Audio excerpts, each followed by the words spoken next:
These two tanks are from the Sphere's slosh experiment, which we've been working on up here. Microgravity has a lot to teach us. Take these containers. The green liquid inside is showing us how fuel swirls around in a tank while it moves through space. What we learned could help us design safer, more efficient spacecraft. At any given time, we are conducting close to 300 different experiments aboard the International Space Station. Research like this is preparing us for the future of space exploration. That's cool.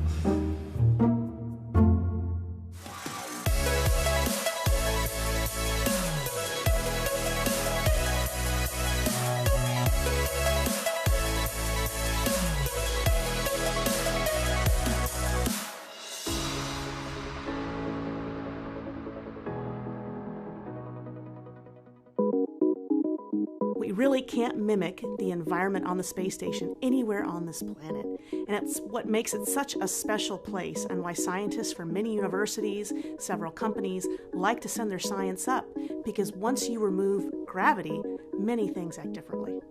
This season, we're exploring why we send science to space and what it takes to get it there. Spoiler alert, you don't have to be a rocket scientist to conduct research in microgravity.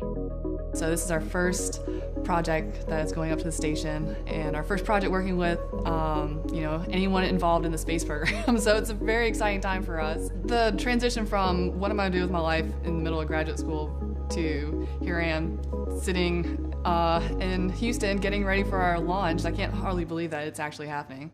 Meet Elaine, one of the co-founders of Tympanogen, a medical device startup based in Virginia. Her company is developing a gel patch that can serve as a replacement for eardrum repair surgery. That could have huge benefits here on Earth, but launch that gel to space, and the opportunities for use grow even more. First, we have to back up a few steps. Putting your life's work on top of a rocket may seem like a daunting task, but there's a system in place to help scientists who know nothing about spaceflight get their research into orbit. You see, NASA and its international partners aren't the only source of science aboard the space station. The ISS U.S. National Laboratory creates pathways to space for companies, universities, and even young students.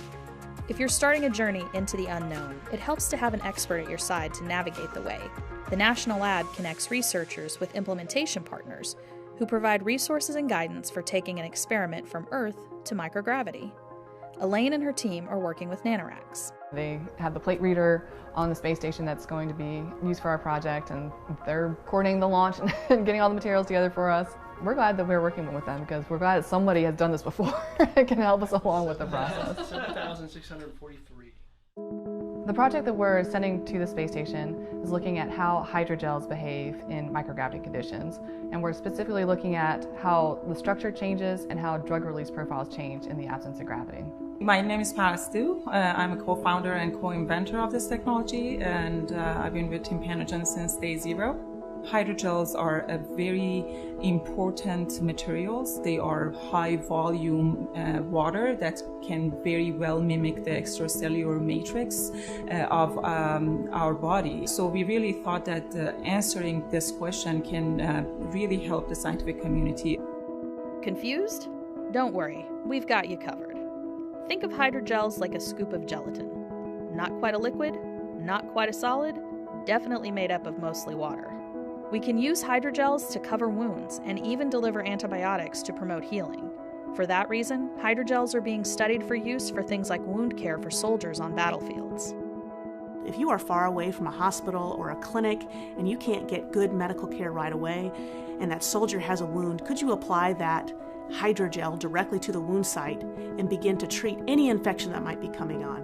What about in space, though? What if we are far away from Earth's surface, on our way towards Mars, and we also have another wound on an arm or a leg, and we need a better way to treat that wound and make sure it doesn't become infected? So Tympanogen, the hydrogel itself, is a great example of a dual-purpose technology. It's something we can use not only on the Earth, but up in space. This research could provide previously unknown foundations for future hydrogel studies. It's a great example of how microgravity can offer new insights into systems we've already explored on Earth. The data that we're collecting is so basic science that It's hard to find those sorts of projects at this stage. As a researcher, that's really exciting for us as well. And it's in space.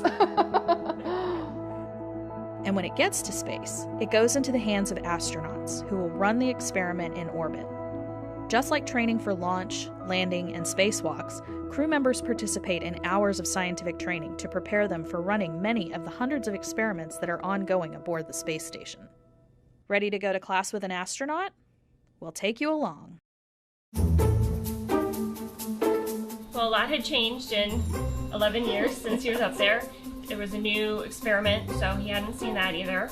They tell us, you know, hey, this is a lot easier if you just go upside down. You know, you're going to be in microgravity and this will work differently.